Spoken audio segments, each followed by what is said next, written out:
Hola, ¿qué tal? Es un gusto saber que están reunidos en los clubes de matrimonio para recibir una información que seguramente los va a hacer crecer en gran manera como pareja.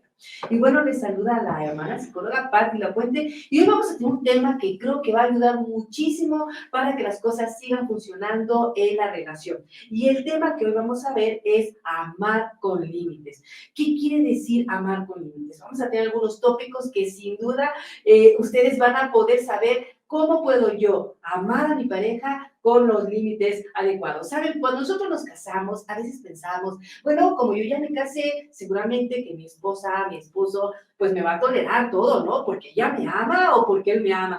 Y esta idea, esta creencia, pues a veces nos hace pasar los límites aceptables. Entonces, lo que hoy vamos a ver es explorar algunas creencias que pueden estar allí que nos vendieron nuestros papitos, o nos vendieron la escuela, el ambiente, los amigos, o los aprendimos por allí, y que no son conceptos o que no son creencias funcionales, ni tampoco creencias legales. Así que vamos a entrar de lleno y queremos explorar el texto que está en 1 Corintios 4:8. Nos dice, el amor es sufrido, es benigno, el amor no tiene envidia, el amor no es jactancioso, el amor no se envanece. Y bueno, quiero compartirles y quisieras que podamos saber que esta sociedad ha desconceptualizado algunas creencias que se habían basado en principios inamovibles durante muchos años.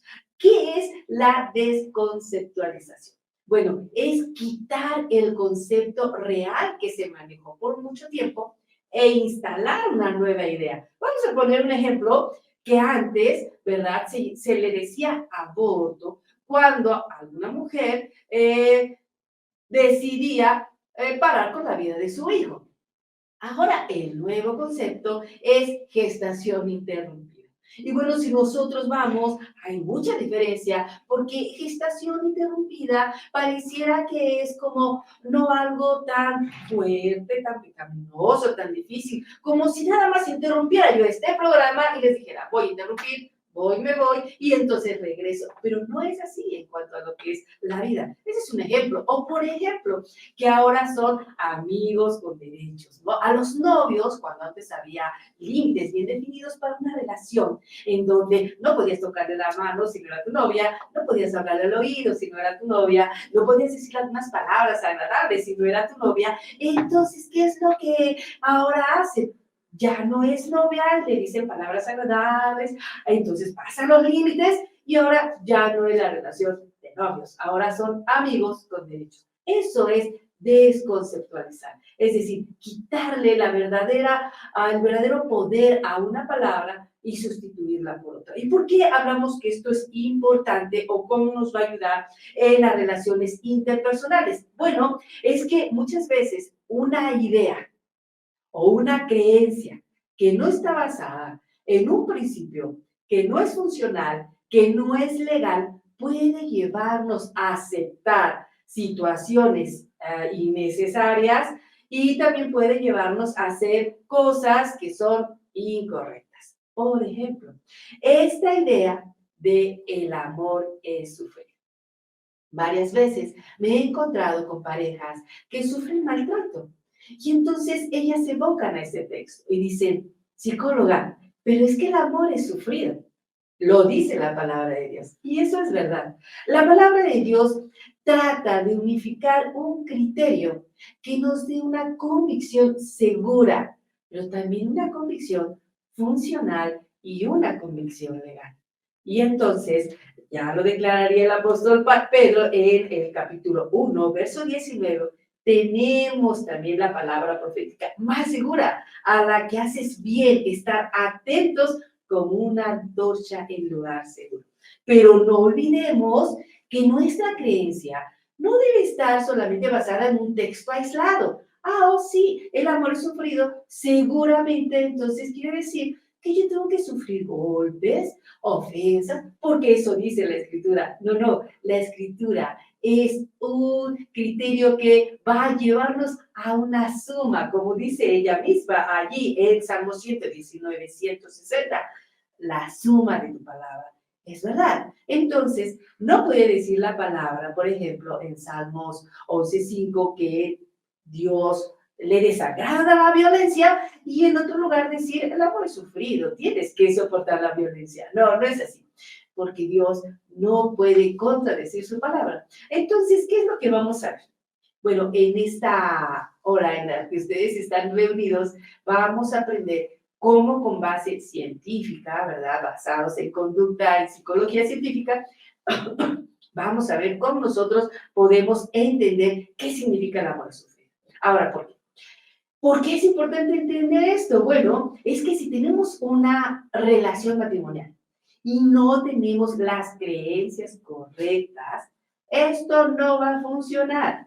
Si una persona está creyendo que no debemos lastimar a nuestro cónyuge, pero el otro tiene una creencia que el amor es sufrido y me puede lastimar y que el amor todo lo soporta y pareciera que reza, deja que te insulten, deja que te abusen, deja que te golpeen, deja que te lastimen, deja que te ridiculicen. Entonces, si esa persona tiene esa idea, pues entonces va a permitirse eso y lo va a hacer también con la otra persona, ¿no es cierto? Así que entonces,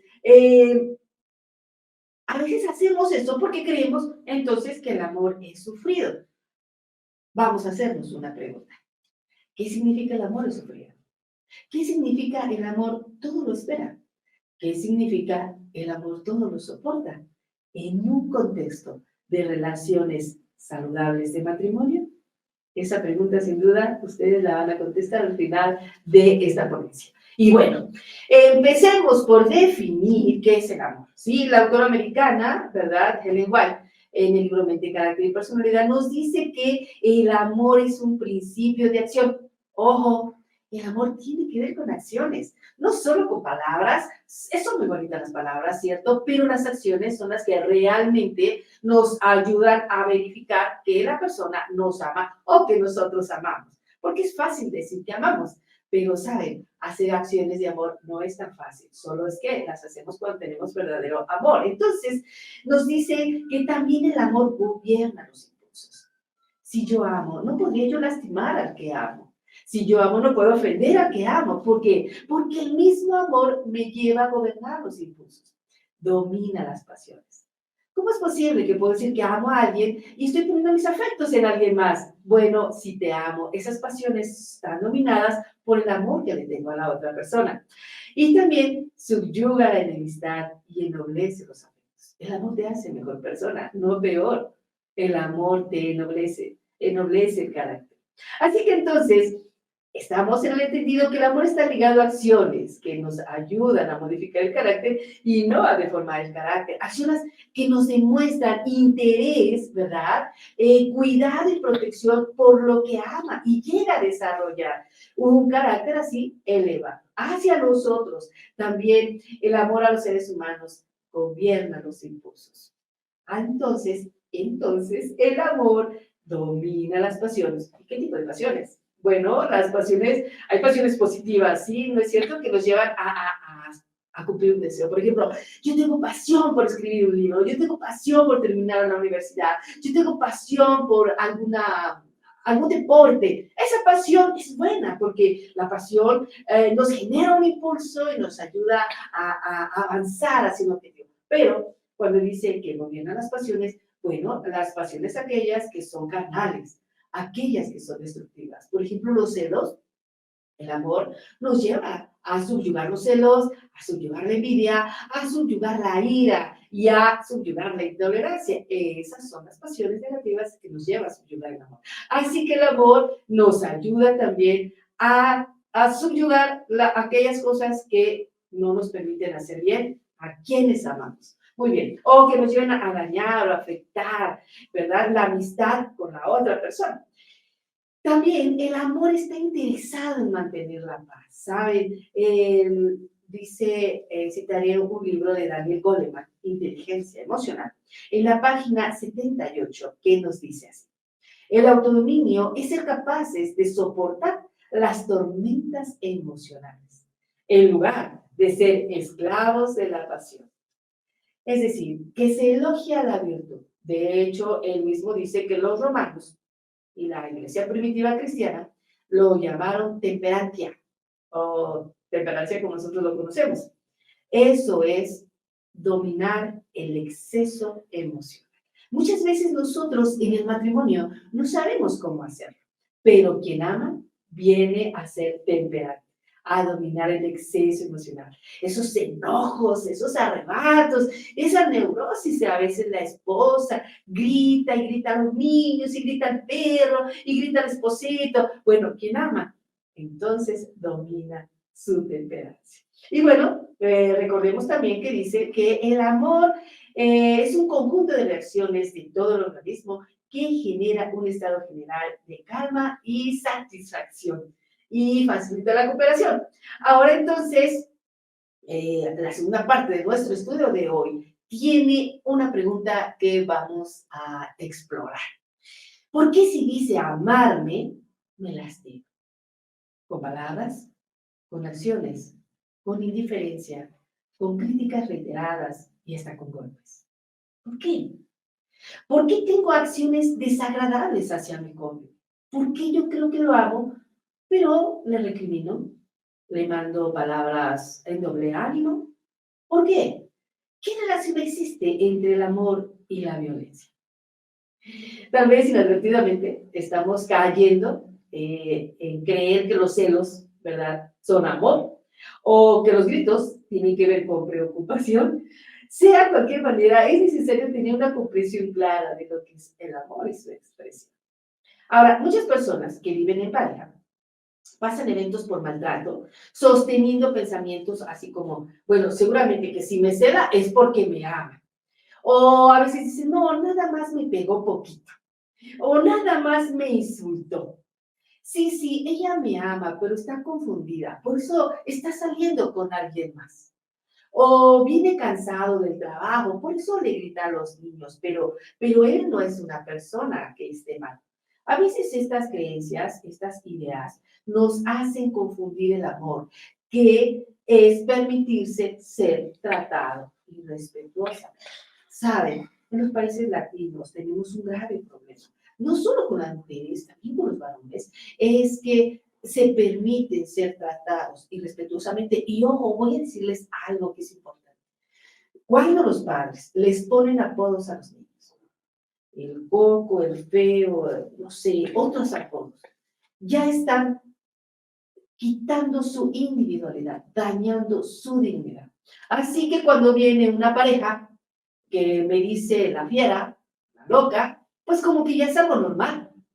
Pero cuando nosotros tratamos a nuestros hijos con dignidad y les llamamos por su nombre y jamás estamos evocando palabras ofensivas hacia ellos, estamos criándolos para que cuando alguien les diga una palabra ofensiva, ellos puedan decir, no, alto, así no me trates, no me siento bien, no me permito ser tratado como tú me tratas. Entonces, ¿qué pasa? Que desde el hogar nosotros tenemos que aprender a poner límites a nuestros a poner límites a nuestros esposos, a nuestros hijos, a través del respeto.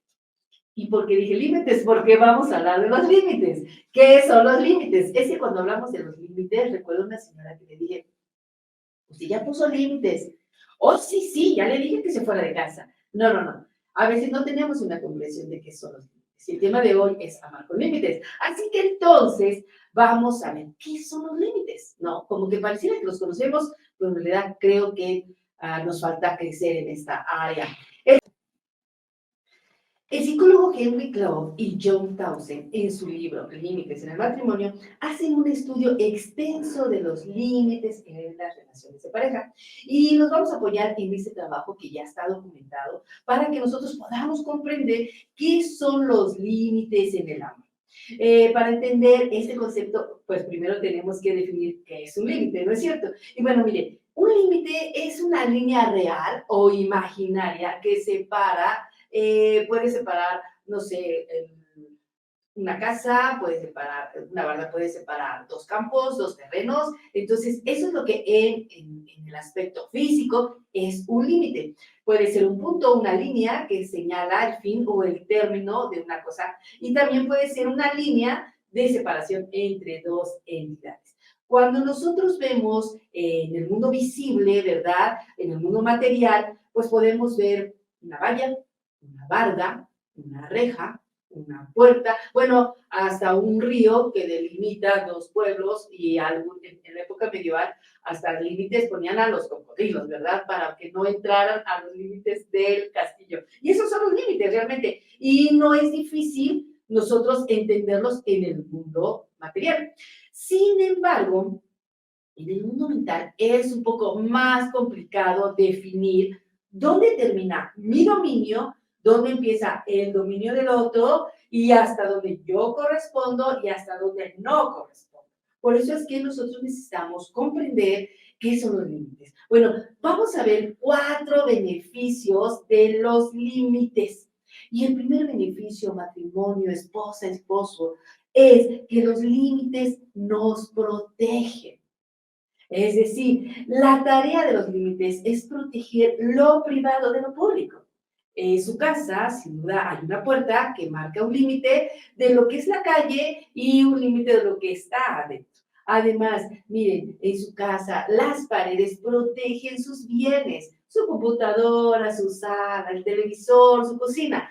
Los límites tienen la tarea de protegerme, ¿ok? Así que yo no instalo, ¿verdad? Una reja para fastidiar a mi vecino. Yo instalo una reja para proteger mi auto o mis perritos.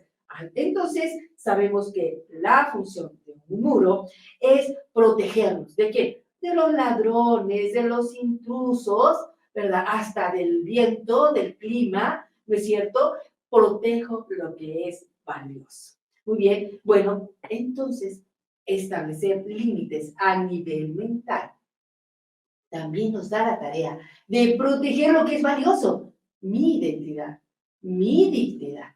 Por ejemplo, cuando mi cónyuge me da una mala palabra, si yo no establezco un límite y le digo, sabes, esa palabra me hace sentir muy mal, esa palabra la siento ofensiva. Tal vez para ti no lo sea, pero para mí lo es. Estoy protegiendo mi dignidad. Los niños no saben poner límites, ¿saben por qué? Porque a veces nosotros violamos sus propios límites. Si ellos pudieran decirnos, mamá, me siento tan mal cuando tú me gritas, mamá, me siento tan mal cuando tú me hablas en un tono desconsiderado, o papá, me siento tan mal cuando eres sarcástico conmigo. Es posible que nosotros pudiéramos saber que debemos respetar a nuestros niños, pero los niños no lo saben poner. Y nosotros tenemos que ayudarlos a establecer límites cuando ellos ven una relación de pareja con límites de respeto. Y entonces, bueno, recuerdo a una mujer que recibió a la llamada de su esposo, yo estaba con ella, y el esposo empezó a insultarle por el teléfono. Yo le hacía así como señas, así como, hey, cuelga el teléfono, y ella me hacía solamente, y ella estaba con el teléfono escuchando a su esposo, y hasta por allá se oían las palabras ofensivas que el esposo le decía. Después de que ella colgó unos 15 minutos, yo le pregunté, ¿por qué no colgaste el teléfono? ¿Por qué no le colgaste? Ella me dijo, es que si le cuelgo se enoja. Bueno, pero de todas maneras se enojó, yo repuse. Así que podemos ver en este ejemplo, por ejemplo, a una mujer con carencia de límites, porque ella se permite que la insulten verbalmente y que la manipulen cediendo así el control de su dignidad. ¿Qué tenía que haber dicho si fuera una mujer que establece límites? Amor, me voy a permitir colgarte porque no me permito que tú me lastimes con esas palabras. Cuando me hables de forma tranquila, seguramente hablaremos bien. Y lo colgamos. Pero eso se nos hace muy complicado. Pero bueno, otro beneficio de los límites es que los límites nos dan identidad, ¿saben? Bueno, ¿qué es identidad? Vamos a ver, ese es el conjunto de rasgos, de características de una persona o cosa que permite distinguirla una de otra, ¿no es cierto? Nuestra identidad es lo que nos define, lo que nos indica, ¿verdad? Quiénes somos y también quiénes no somos. Por ejemplo, mira, si tú vas a un restaurante, sin duda, y quieres ir al tocador, tienes que buscar el tocador que son para las mujeres. Y si eres varón, pues tienes que buscar el lugar que es exclusivo para los varones. Entonces, tu identidad te te da ciertos límites, ¿no es cierto? Y bueno, cuando uno entra al tocador de damas, sabe que no va a haber un varón allí. Uno puede de alguna manera libremente entrar, poner un pequeño botón y estar eh, más segura, ¿no es cierto? Sin embargo, si nosotros entramos a un lugar que no es para damas, pues es lógico, en primera, no es nuestra identidad, porque en este caso somos damas, y en segunda, no nos sentiríamos seguras, porque no es el lugar para nosotros. Entonces, es bien importante que nosotros sepamos que los límites nos dan identidad, es decir, nosotros no nos vamos a arriesgar a un baño para varones y un varón tampoco se va a arriesgar en un baño que no es para varones. Por ejemplo, también, ¿por qué digo que los límites a la identidad? Bueno, si tú eres abuelita, pues bueno, sabemos que nosotros no podemos lastimar o llamarle la atención a nuestros nietos, ¿no es cierto? ¿Por qué? Porque tu identidad de abuelita no te permite, pues, que tú lastimes a tus nietos, ¿no es cierto? Si alguien tiene que llamar la atención, son los padres, pero como nosotros muchas veces no sabemos los límites, permitimos a veces que a nuestros hijos los dañen o los toquen terceras personas que no corresponden. Por eso es que decimos que los límites nos dan identidad. Y bueno, como es abuela, ¿verdad? Pues a ella no le corresponde tener que estar educando a sus nietos, porque ella ya educó a sus hijos. Así que es por eso que los límites nos dan identidad. Y también la identidad nos pone límites a las funciones y acciones que tenemos. Por ejemplo, nosotros los padres, ¿verdad? Tenemos una identidad de autoridad, que es hacer crecer a nuestros hijos, a nuestro matrimonio, a nuestro hogar, a nuestra empresa familiar. ¿No es cierto? Esa es nuestra tarea, ¿ok? Entonces nosotros tenemos que saber que los límites también nos dan identidad. Y un último ejemplo para poder claro cómo los límites nos dan identidad. Bueno, yo soy mexicana, por ejemplo, y bueno, tengo límites, yo no puedo pasar al otro lado si no presento la visa o el permiso para pasar. Pero yo puedo, sin duda, ¿verdad?, estar en toda la República Mexicana, soy mexicana, mis límites me definen. No puedo pasar a Estados Unidos porque no soy americana. Entonces, mi identidad de mexicana me dice que tengo límites en este caso, en otro país. Bueno, eso nos ayuda muchísimo a comprender por qué es buena esta información. Porque si eres una esposa y debes de tener límites en la distancia cuando hablas con un varón, porque eres una esposa. Y si tú también eres esposo, bueno, definitivamente tienes límites al acompañar a una mujer. No podrías hacerlo o no podrías subir a tu auto a una mujer que no sea tu esposa o que no vaya tu esposa, porque tú tienes límites. Me estoy explicando. Bueno, si el chico es soltero, bueno, pues entonces no tiene límites, él puede relacionarse con alguna chica, ¿verdad? ¿Por qué? Porque no está casado. Así que la identidad de casado también nos ayuda a establecer límites claros. Así que nosotros como esposos no podemos convivir con amigas o amigos. ¿Saben? Hay un problema que se da mucho en las relaciones y es que los varones casados tienen sus amigas y las mujeres casadas tienen sus amigos varones. Y bueno, saben, cuando uno establece o viola los límites y empieza a tener amigos y amigas por allá, entonces empieza a arriesgarse la relación. Por eso es que los límites dan seguridad y nos dan protección. Nosotros queremos proteger nuestras relaciones y tenemos que establecer límites claros. ¿Para qué? Para cuidar lo privado de lo público. Y bueno, otro beneficio de los límites es que los límites nos dan responsabilidad. Nuestra sociedad moderna está cayendo así como que esos muros que separan, que ayudan a establecer límites, están tratando de tirar, ¿sí?, los roles sexuales. Esto está trayendo mucha confusión, pues muchos no tienen definidos sus áreas de responsabilidad, ¿sí? Esto trae muchísimos conflictos en la relación porque no definimos quién hace qué. Imagínense que yo les dijera, a ver, a usted, a ver, Carla, te voy a dejar que cuides de este terreno. Carla dice, ok, sí. Y mire, Carla, que todo lo que pasa en este terreno, tú eres responsable. Oh, sí, muy bien. Dígame, pero ¿de dónde empieza el terreno y a dónde termina el terreno? Ah, no, no, Carla, es este terreno.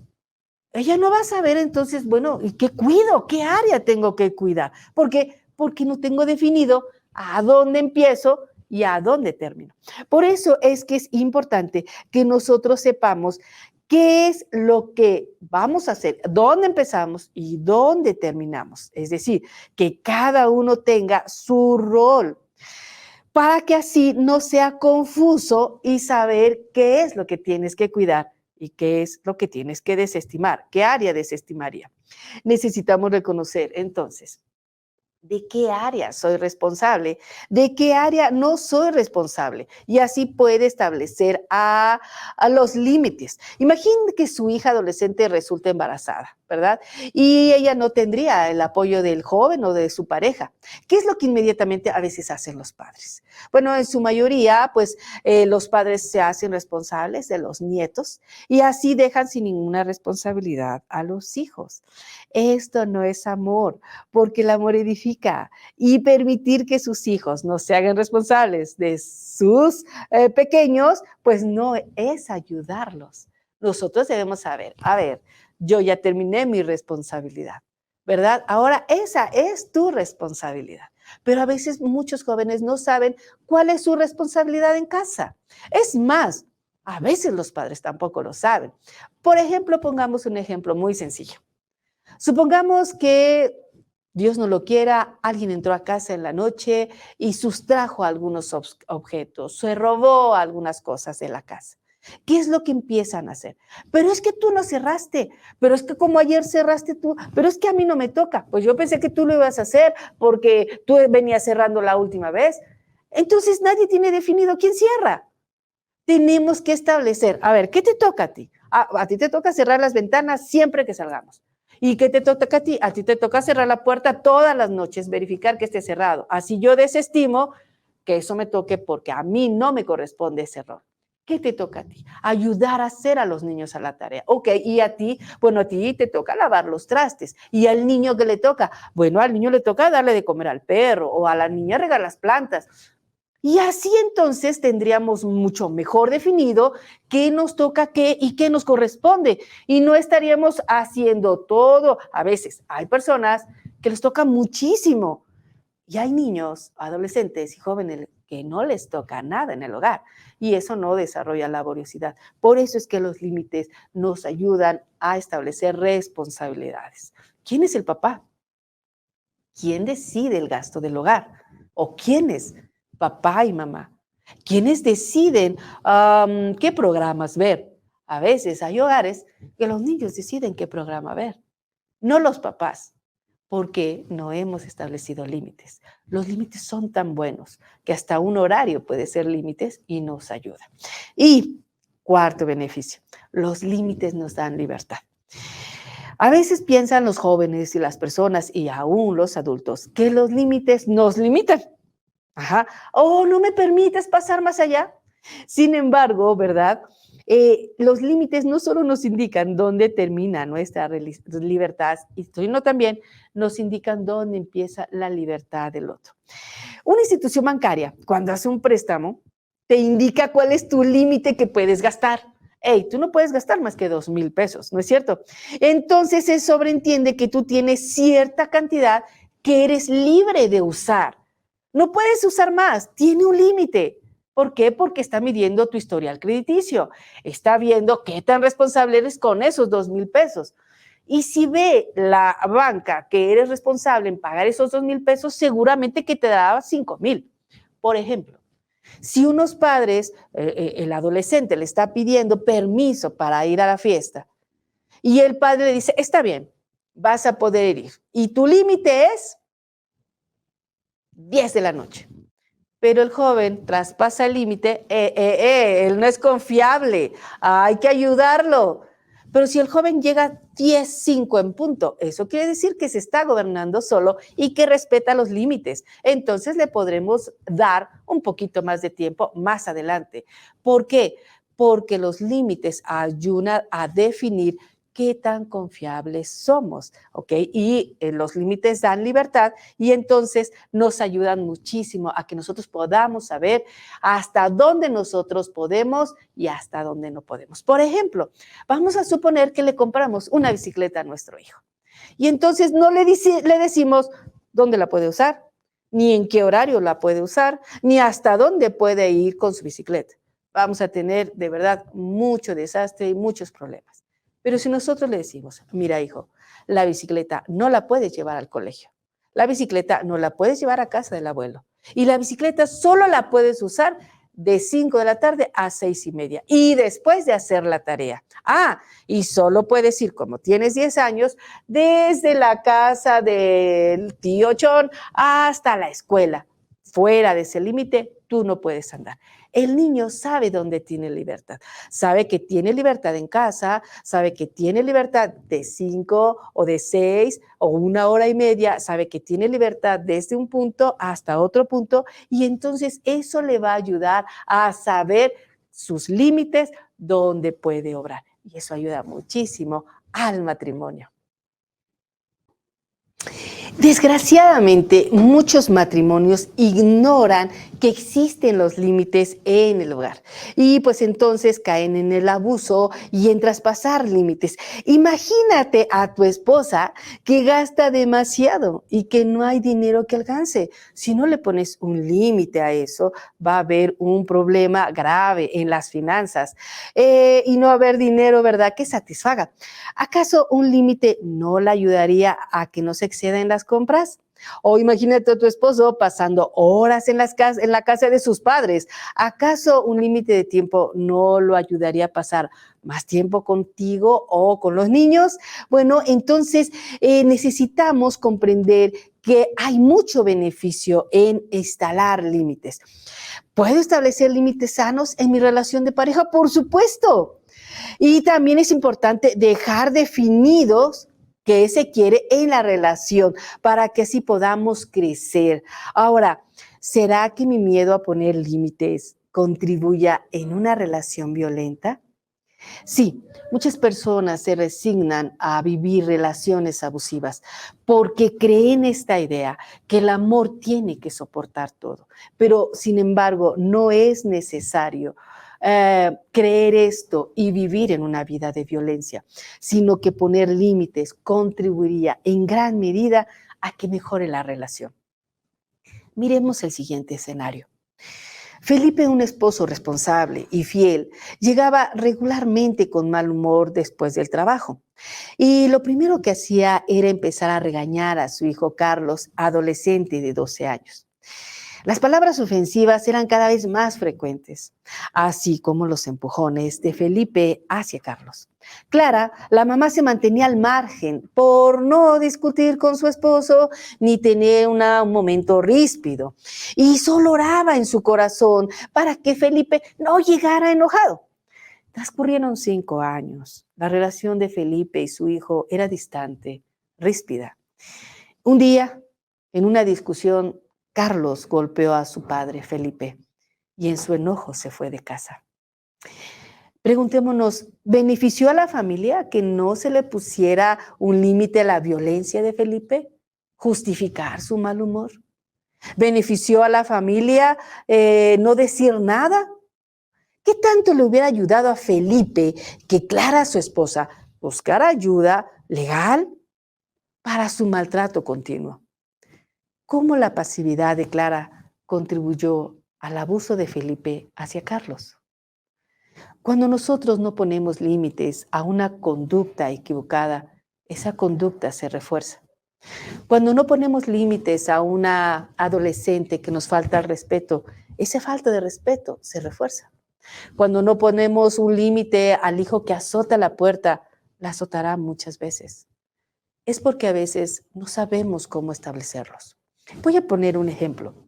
Y la pregunta sería, ¿a quién debo poner límites? Bueno, el problema es que a veces pensamos que el límite se lo tenemos que poner al otro.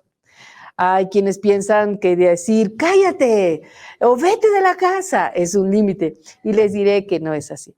El límite nos lo debemos poner a nosotros mismos. Y pongo un ejemplo muy corriente. Supongamos que tenemos un terreno y a un lado tenemos otro vecino que también tiene su terreno. Y entonces en la esquina del terreno, nosotros, de nuestro terreno, pusimos unas rosas hermosas. Pero exactamente en la esquina del terreno de mi vecino, pegadito a mis rosas, él allí dejó a su perro. Y ese perro malogra mis rosas. ¿Qué tenemos que hacer? Bueno, lo primero que podríamos hacer es hablar con el vecino. ¿Podría usted mover a su perro? Fíjese que orina mis rosas y se están secando. Y entonces el vecino diga, no, no, no, no, no, está en mi terreno y ahí lo dejo. Oh, es cierto, está en su terreno. ¿Qué haríamos? Bueno, lo más saludable es, algunos mueven sus rosas, pero no es lo más saludable. Lo más saludable es que nosotros pongamos una barda. Pero la pregunta del millón sería, ¿y dónde tengo que poner esa barda? ¿En el terreno del vecino? No, en mi terreno. Entonces es, ¿dónde pongo límites? En mi terreno, en mi dominio propio. No me permito vivir con alguien que me lastime. No me permito escuchar insultos. Me iré y cuando venga hablaremos tranquilamente.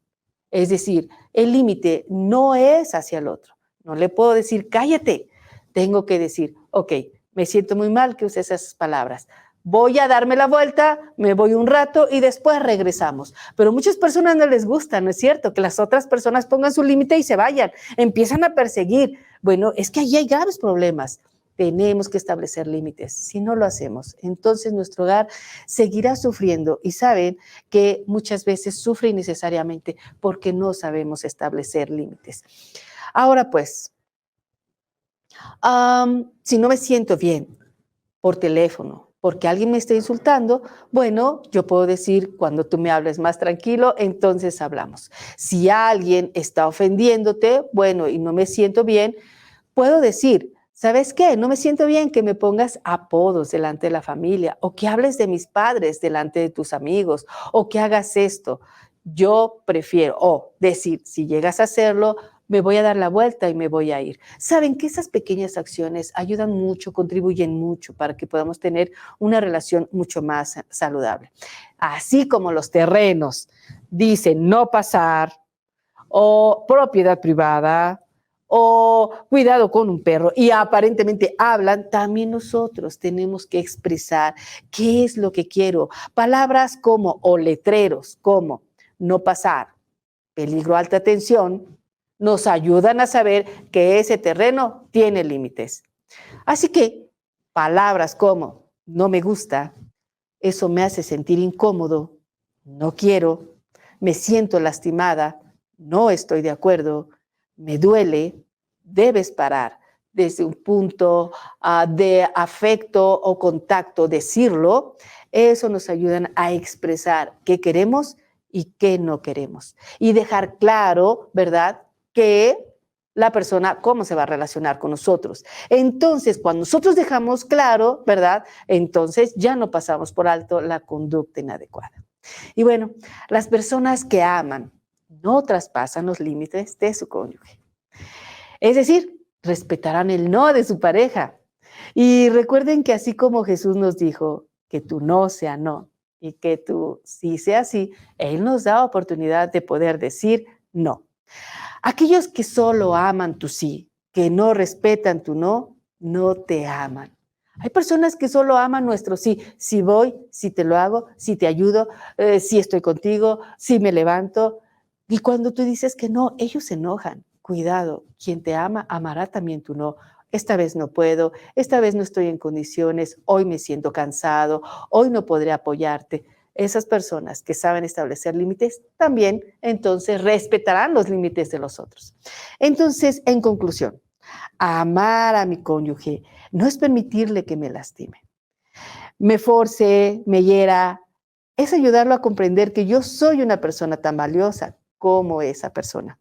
Amarlo es contribuir a que crezca en tolerancia, en respeto, en dominio propio, y eso es a través de nuestros límites. Que esta información pueda ayudarnos en poquito, en medida, como punta de flecha, para que nosotros podamos investigar mucho más sobre los límites y no solo saberlos, sino también establecerlos. Ojalá que podamos haberles servido y que sea de mucha bendición. Hasta luego, que pasen el resto del día. Bendecidos.